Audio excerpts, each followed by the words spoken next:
that is like a chocolate calico. Her mother is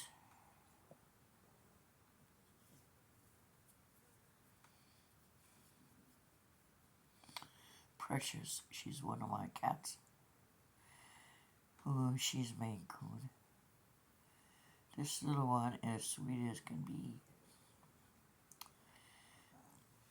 She had a cold, and she's just too lovey-dovey. And it's hard to concentrate when she's that lovey-dovey. She's blind in one eye. She is just the best and the sweetest little kitten. She was born in the summer of 2024. I'm telling her story. I'm telling a story of my cats. This is chapter 2.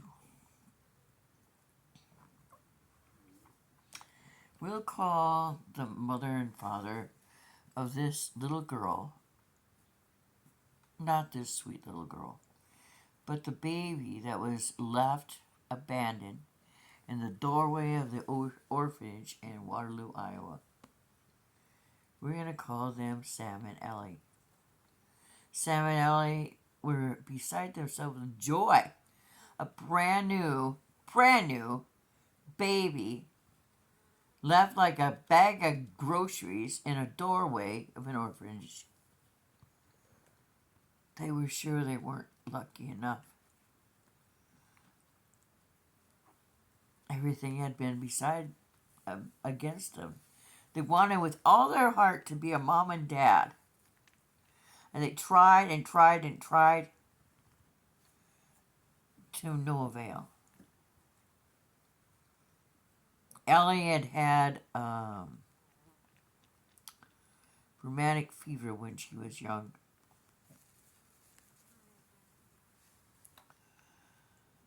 That was devastating on the young woman.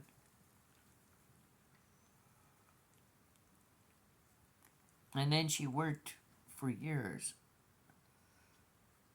after they had moved back to Iowa from Colorado. And she worked at a phone company.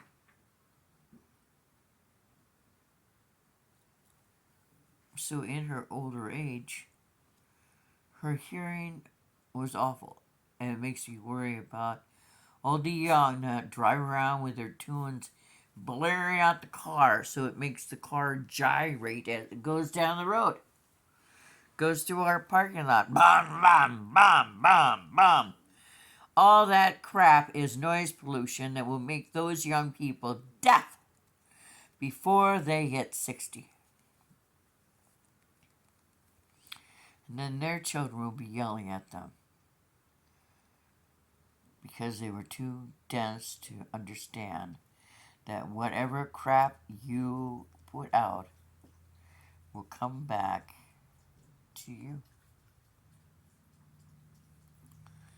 So this young couple went off to the social worker.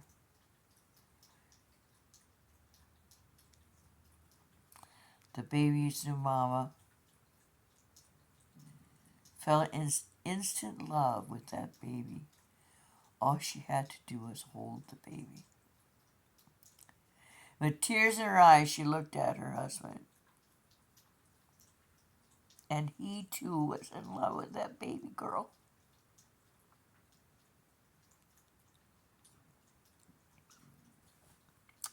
Kitten, I'm okay, I'm okay. I'm at Beth, and so I cry when I write or when I read.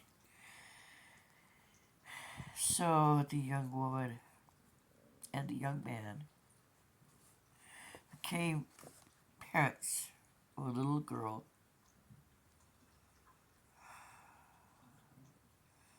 And they named her Nicole.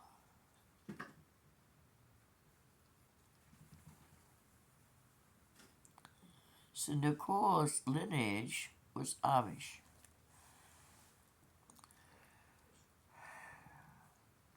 In Fayette County. is her mother could not live without her family. So she had abandoned her daughter and returned to her father's house. Hello, baby. It's okay. But I'm not holding anybody right now. I'm writing. This is Callie. Isn't she beautiful? She's also precious. Precious Stowe's color. She's a beautiful Maine Coon. Her mama was found underneath a trailer where I live as a baby kitten. And her mama was the most uncoordinated kitten I've ever seen. Much like me.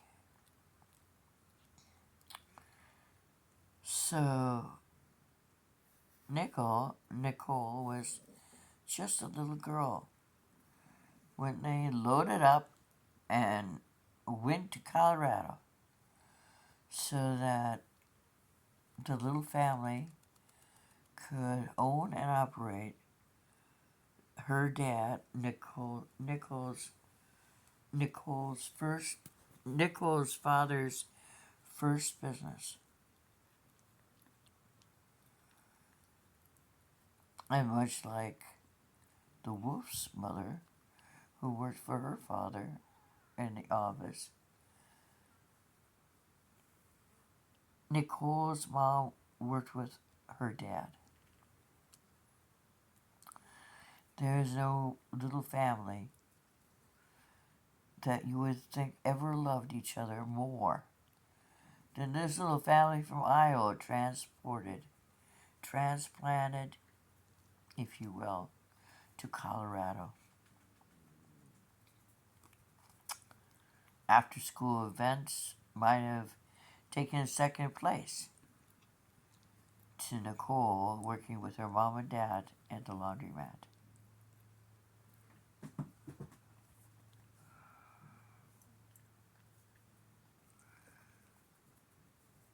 Years later, when Nicole's mom and dad were getting older, they asked the little family to come back home. And so they did. They returned to Fayette County to be dutiful children and help their folks. Years later, when Nicole fell in love and got married,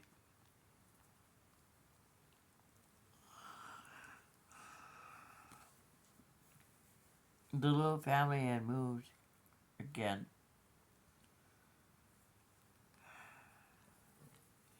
Leaving mom and dad in Fayette County. Fayette County is next to Buchanan County. It's sort of in the center of Iowa. Well, sort of, more or less. And they had moved.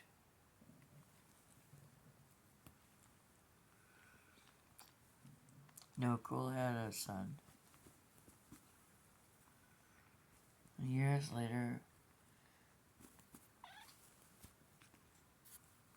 when she married a better man, she had twins.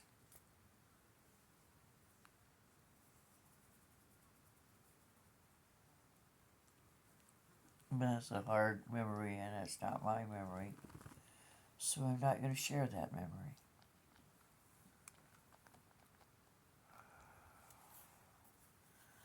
Here ends chapter 2.